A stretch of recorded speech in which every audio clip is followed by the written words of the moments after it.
$10,000 bill you get in 60 days for patent work that you had done. So look for an attorney that will offer flat rates to you. And if they don't come out and say they'll do it, say, hey, will you, can we come to some kind of agreement on a flat rate basis? I call it solution-based pricing. And my experience as an entrepreneur and working with businesses and startups and entrepreneurs is that they need that predictability in their legal fees. So when I started my own practice last year, I decided I would do that myself. I would just charge flat rates. I would quote them a price for a contract or a patent application or a trademark application, and there would be no hidden fees in what they ended up doing with me. And the good news is a lot of attorneys are going that way. So when you're looking for an attorney, make sure you find one that does that or is at least willing to, to start discussions to do flat rate legal transactions. So, but I'll be talking in probably about an hour about intellectual property. So, okay, free to ask me questions. Thank you. You have a microphone back there? Oh yeah. Okay.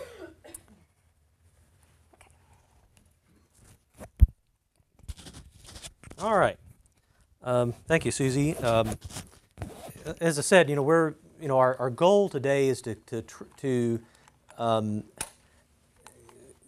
hopefully alleviate some fears or some concerns or maybe some big questions you've had about legal things that might have prevented you from, acting on things that you should in terms of in regards to your business. So,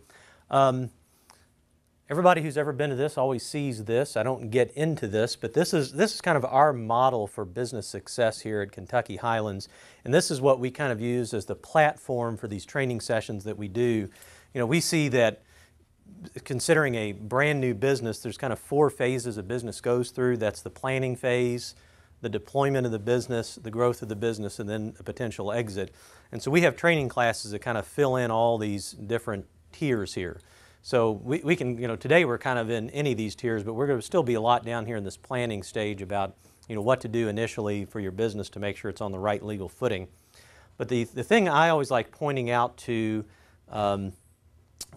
folks who come here is, to me, a successful business is all about education and execution. You have to do both of them. And education is, I'm assuming that most of you understand that because you're here today. You've taken time away from your business to learn something, and that's critical. But whatever you learn, you also have to execute on. One without the other is a recipe for failure. And these types of things, the execution and education, are what I call turned-on activities. If you're around me for 5 minutes and talk about business, you'll hear me say you have to work on your business and not just in your business. And so I call these things that you do to work on your business turned-on activities. And the legal thing is one of those things. You've got to sit down, think about it, plan about it, and make sure you're taking care of yourself on the legal issues. So with that, the first thing that a new business owner, somebody's got an idea, is going to run into in terms of something that they could potentially need an attorney for, but is a legal matter, is how do I set up my company? What should I do? And there's basically 4 different types, just to keep it simple, 4 different types of for-profit businesses that you could set up. Sole proprietorship, partnership, corporation, and an LLC. LLC is a corporation too, but there is a distinction there which we're going to talk about. So first of all, what is a sole proprietor? A sole proprietor, anybody in this room right now who is in business and takes money in, whether you've set up a corporation or not, if you're an individual who's receiving money for a product or service that you're selling to somebody, you are a sole proprietor. You don't have to do anything. You don't have to register yourself. There's nothing you have to do to be a sole proprietor. The fact that you're in business, it means you're a sole proprietor. The requirements is it's one person. I always recommend that, it's not a requirement, but I recommend that you have a separate bank account. Even if you're a sole proprietor, you want to keep your business transactions and your personal transactions separate for tax reasons. And you need a Social Security number or some other identification number. It's okay for sole proprietors to go to the IRS and get a federal identification number. And I encourage them to do that too, just for tax purposes, so the government does realize that your personal is separate from your business.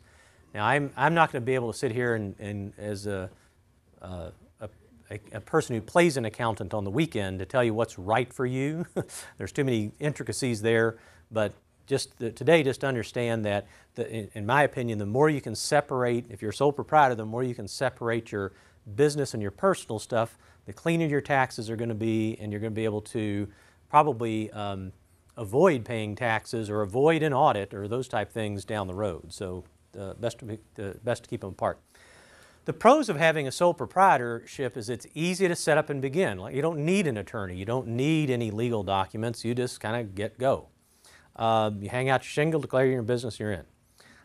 It's easy on taxation. All income is reported on your personal income taxes. You pay the taxes from there and you're done. So it's very, very simple. Okay? The cons is that you have no liability protection. If you get sued and somebody sues you and they win, they can take your business assets and your personal account, your car, your home, your boat, whatever you got is up for grabs if you're a sole proprietor and you get sued and lose. Obviously, any of your business assets are up. All loans will be in your name. So if your business fails, it'll impact your personal credit rating too. So you're just really, with a sole proprietorship, you and your business are really one. I sat there and told you, yes, you need to keep things separate for checking accounts and taxation, all that kind of stuff. But as far as the law is concerned, it's one entity. You are the sole proprietor, and everything you own, your business owns, is all one thing. Okay? Does that make sense? Any questions on that? Kind of hit these things pretty fast.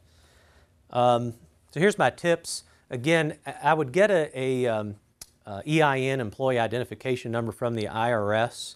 Now, again, a lot of people fear that. They go, oh gosh, and the IRS is going to know I'm in business. Well, you really probably want to separate those things on your taxes anyway.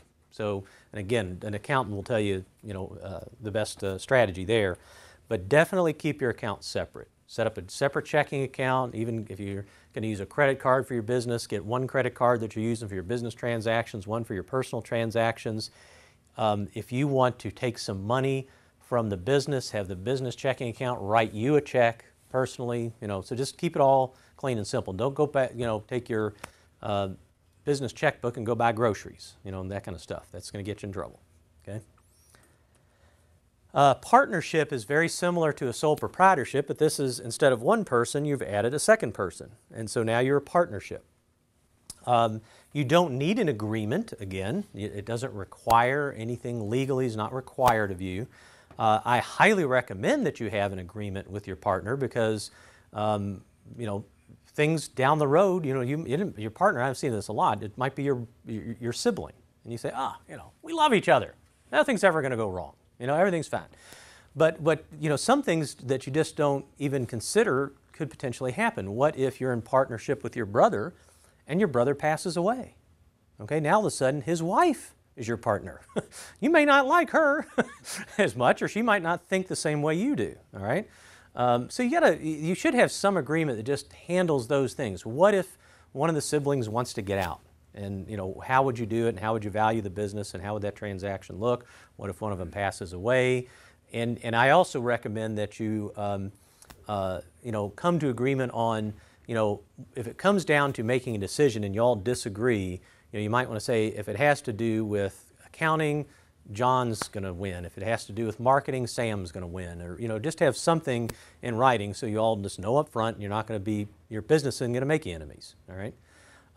Now, in this case, again, do you need an attorney? No, you all can write it out yourselves. But here's a case where I say you might want to have an attorney take a look at it. All right, write it up yourselves, give it to an attorney, spend some money to get them to look at it. And the attorney might point out some things and go, did you think of this? Did you think of that? You might want to consider this. The way you wrote this doesn't make sense. So that's a good place where you might want to get an attorney involved. Now, the cons with the partnership is that you could end up being personally liable for the debts of the partnership, including decisions of your partner. So let's say your partner goes out and buys a new $50,000 car, and but they go to the car dealership and say, I want to put this under my name, DBA ABC Company, and the dealership doesn't care. I'm like, okay, all right. But now all of a sudden he stops making the payments, and the dealership starts going, Sam Smith DBA this company and looks up this company. Oh, look, and there's Sam's brother Bob. Bob's in this company. Now, you know, and again, I'm not going to get into the legal issues there, but it could become a hassle for you, you know, and you had nothing to do with it. But it's, you know, he put the company's name on it, and now you know, you're going to start getting hassled from the Chevrolet dealership. All right. It can impact your personal finances. Again, something your partner does can impact your personal finances. Assets of the business will be in both of your names, so if the partner gets sued, you could be on the hook for his or her problems too. Okay, so we're sole proprietorships, and there's a lot of those, and you know, in some cases, I encourage people to have those. Partnerships, every time I see that, I go, you know, you're treading on thin ice. All right. I really don't like partnerships. I think once you bring somebody else into a business, if you're a sole proprietor, you need to set up an LLC. And I'm going to get to that in a second. All right, so corporations.